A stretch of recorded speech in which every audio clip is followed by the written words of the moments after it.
Era viernes. Viernes 13 de noviembre de 1992. Una fecha que por superstición solemos asociar a la mala suerte, pero que en un pequeño pueblo de Valencia se convirtió en una cicatriz eterna. Imagina el aire frío de ese otoño, el sonido de la grava bajo las zapatillas. Miriam, Toñi y Desiree, 14 y 15 años, tres amigas con la vida estallándoles en las manos, con esa prisa adolescente por llegar a la fiesta, por bailar, por vivir. Su plan era sencillo: ir a la discoteca Color, en la vecina localidad de Picassent. No había autobuses, así que hicieron lo que toda una generación hacía con naturalidad en la España de los 90: levantar el dedo pulgar al borde de la carretera. Hacer autostop. Nadie sabía que al subir a ese coche, no solo se estaban marchando de Alcácer, se estaban marchando de un país que, hasta ese momento, se sentía seguro. Esa noche, sin saberlo, España empezó a tener miedo a la oscuridad.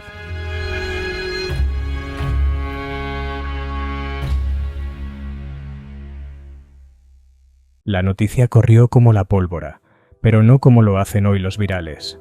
Fue una angustia analógica. Primero, el retraso en llegar a casa. Después las llamadas a los hospitales. Finalmente, la denuncia. Durante 75 días, España entera contuvo la respiración. No se hablaba de otra cosa. Las caras de las tres niñas empapelaron cada farola, cada escaparate, cada estación de tren. Fue una búsqueda masiva. Fernando García, el padre de Miriam, se convirtió en el rostro del dolor de unas familias que no se rendían. Recorrió platós, cruzó fronteras, movió cielo y tierra. Había esperanza.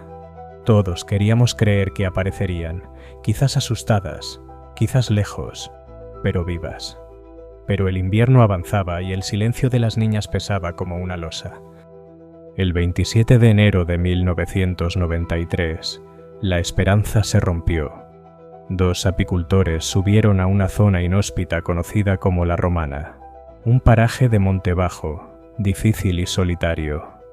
Allí, la tierra removida y un detalle macabro, una mano que asomaba tras las lluvias recientes, revelaron el horror. No vamos a entrar en los detalles forenses, no hace falta. El dolor fue suficiente. Los cuerpos de Miriam, Toñi y Desiree fueron encontrados. La autopsia confirmó que habían sido torturadas y asesinadas. Ese día, la realidad golpeó con una violencia inaudita. Pero lo que sucedió esa misma noche cambiaría para siempre no solo la vida de las familias, sino la ética de un país. Esa noche, el pueblo de Alcácer fue invadido. Las unidades móviles de televisión llegaron antes, incluso que el juez de guardia al levantamiento de los cadáveres. Se instaló un plató en el centro del pueblo. Se retransmitió el dolor en directo. Vimos a familiares rotos, a vecinos gritando de rabia, a un pueblo en estado de shock, todo bajo los focos de una televisión que descubría, horrorizada pero fascinada, que la tragedia disparaba las audiencias. Nació lo que hoy llamamos telebasura, o espectáculo del dolor. Se cruzaron líneas rojas que nunca debieron cruzarse. Se preguntó a madres destrozadas cómo se sentían apenas horas después de saber que sus hijas no volverían.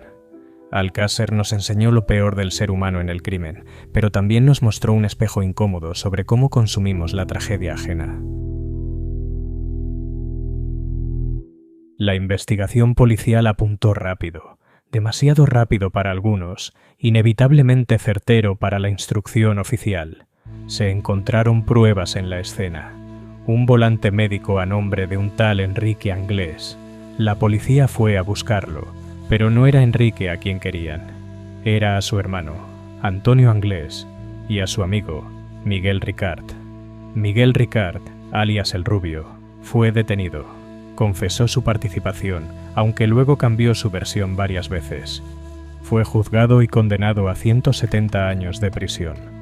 Cumplió 21 y salió en libertad en 2013 tras la anulación de la doctrina Parot. Pero la gran sombra de este caso, el fantasma que alimenta el misterio, es Antonio Anglés. Anglés, considerado el autor material principal, escapó. Saltó por una ventana cuando la Guardia Civil llamaba a su puerta. Su fuga es de película y está documentada. Se tiñó el pelo, cruzó la península, llegó a Lisboa y se coló como polizón en el barco City of Plymouth, rumbo a Irlanda. Allí, la pista se pierde en el mar. ¿Murió en las aguas heladas al saltar del barco? ¿Logró llegar a costa y empezar una nueva vida? Oficialmente, sigue siendo uno de los fugitivos más buscados por la Interpol.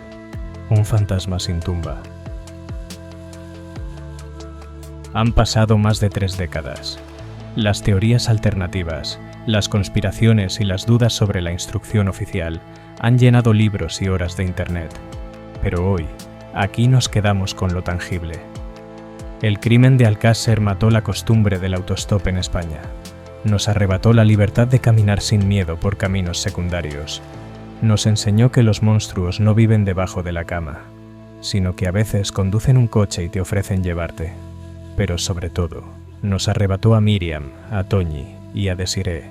Más allá del ruido mediático, más allá de Anglés y Ricard, quedan 3 familias y 3 vidas interrumpidas. 3 sillas vacías. Recordarlas a ellas, y no a sus verdugos, es el único acto de justicia que está en nuestras manos.